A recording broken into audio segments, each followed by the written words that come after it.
Hello, Deanna here, and thanks so much for being here. So today's video is going to be a book review, and the book I'm reviewing is A Good Girl's Guide to Murder by Holly Jackson. So in this book, we find the small town of Fairview. And in the town of Fairview, I'm gonna go ahead and just read my summary. So in the town of Fairview, the mysterious murder of popular high school senior Andie Bell never sat well with Pippa Fitz-Amobi. Could her boyfriend, Sal Singh, really be capable of murdering her, hiding her body, and then killing himself because of the guilt? In an attempt to uncover the truth, Pip re-examines the case as her Capestone final project. However, digging into the life and possible death of Andie Bell is proving to be a bit more extensive than Pip first anticipated. And it could be in the small town of Fairview that things aren't what they seem, and digging into this closed case might put her closer to danger than she ever realized. Is a final project worth this much, or has Pip gone too far? So I ended up reading this one because it was actually our book club's pick for the month of March. It was one of the options that was available, and I had seen a couple of the individuals who had started reading it had actually posted some comments saying things along the lines of like they couldn't put it down. So I had also seen it on some other YouTubers' bookshelves, and I just thought this seems like an interesting story. Let me go ahead and get a copy. So I went ahead, and I was a little late in my book club reading because I bought this one just at the end of February and literally read it just in time for our discussion. So I spent maybe 2 days reading this because I couldn't put it down. Like, as soon as I picked up this book and started reading it, I was fascinated with the writing style and with the story, and I was hooked.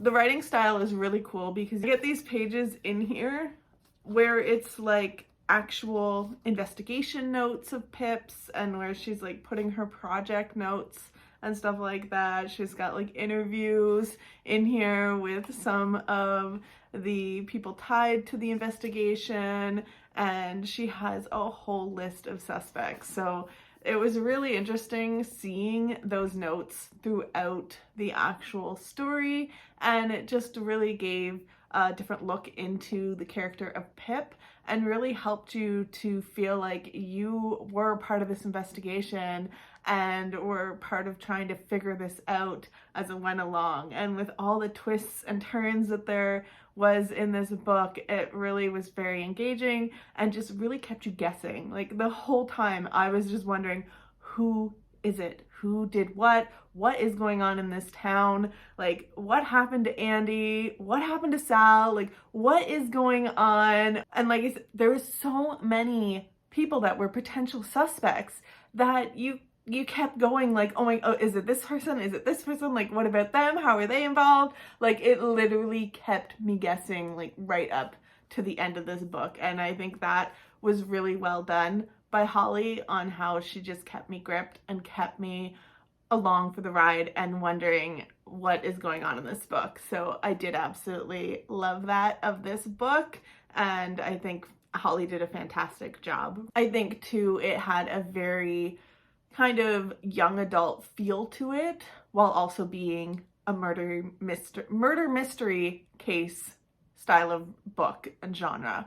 So it definitely kind of tickled some of my young adult interests while also tickling that murder mystery side of myself that I enjoy. So that was really good how they just merged really well. I loved the pacing in this book as well. It was really well paced because we were really gripped, or at least I was really gripped. I wanted to keep finding out more. I just couldn't put it down. Wanted to find out more, but yet I didn't want it to end as well. So it was a really nice balance of keeping me hooked, but keeping me invested, and also feeling like it didn't drag on either. So it was really nice way that this was paced. I do know that at one point in the book though, I was kind of like, I was kind of like, no, that can't be what's going on. And I was kind of like getting a bit like indignant almost of like, what?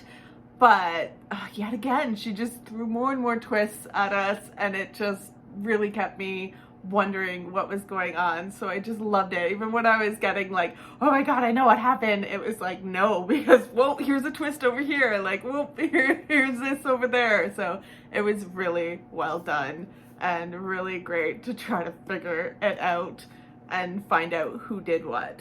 I also absolutely loved the character of Pip, and I felt like I related with her a lot and related with her character. She was very smart. She was just someone that you really were rooting for in a lot of ways, and yet she also did have a bit of flaws here and there too, so she wasn't perfect.